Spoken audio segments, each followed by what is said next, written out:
And now it's time for our viewer poll review. We want to know, do you support increasing tariffs on imported wine? All right, let's take a look at what y'all said. 41% of you said yes, 45% of you said no, and 14% of you say you don't drink wine. We also asked, should the military have more control of the border? 66% of you said yes, and 34% of you said no. Come to crossroadstoday.com/vote to take part in our viewer poll. And now we welcome our friends from Beeville, all the way from Aztec Chevrolet. We're talking with Mr. Cliff Clemens. How are you, Cliff? I'm doing good. Thank you for having us today. Well, it's great to have you here, and you're here to talk to us about electric vehicles. Yes, ma'am. We're an oil and gas state, but we got to stay open, right, to renewables and the future. That is correct. What is your main selling point on EVs? Well, the good news is EVs, we're past the early adopter stage, and the EVs are mainstream now, right?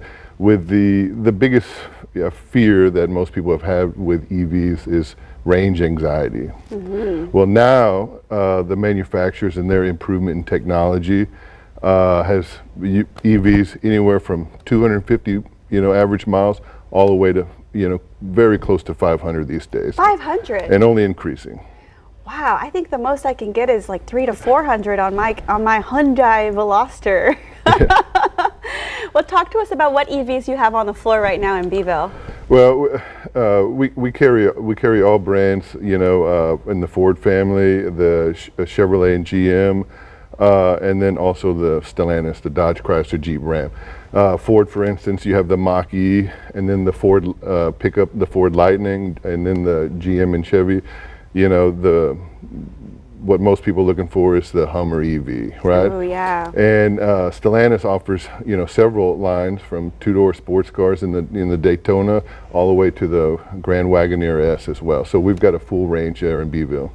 I know Tesla was kind of the front runner on the EV, kind of like race to the finish, right? Who can get it done the quickest. But it's facing some pretty sturdy competition, and from American companies too. That's correct. General Motors has really pushed the envelope with their innovation and dealer incentives, and they're basically the commitment, to EVs. The other fear, is, what do I got to take with me to charge? Do I need an adapter? Well, Tesla came up and they've created what they call the North American charging standards.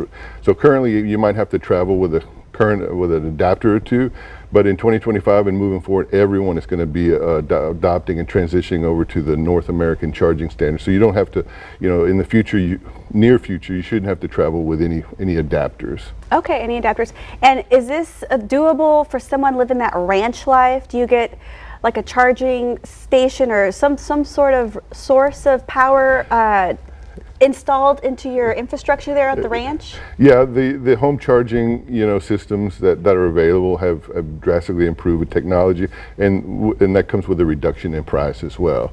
So yes, rural areas are still kind of behind in terms of the readily available charging stations everywhere. But on main routes, major thoroughfares, the charging network is strong and growing every day. And customer support is there. Oh, for sure. Like I said, EVs are now mainstream, right? The two biggest fears are, how do I charge, where do I charge, and then of course range anxiety, and those have been solved. It's such a thrilling feeling being in an EV. I was in a friend of mine's and I was like, I feel like I'm in an iPhone or something. You're absolutely right. The technology that comes with them, all the proprietary software, and then the integration of the third-party software, planning your route, knowing when I'm going to have to stop, where I'm going to have to stop, all that's taken care of for you with very easy these days. Well, I want to thank you, Cliff, for making the time to talk to us about EVs. Thank you so much. Hey, not a problem. You call me anytime. All right. Well, that's it for this week's show. Thank y'all for joining us. I hope y'all are able to enjoy next week's show featuring Shauna Curry. We'll see y'all next week.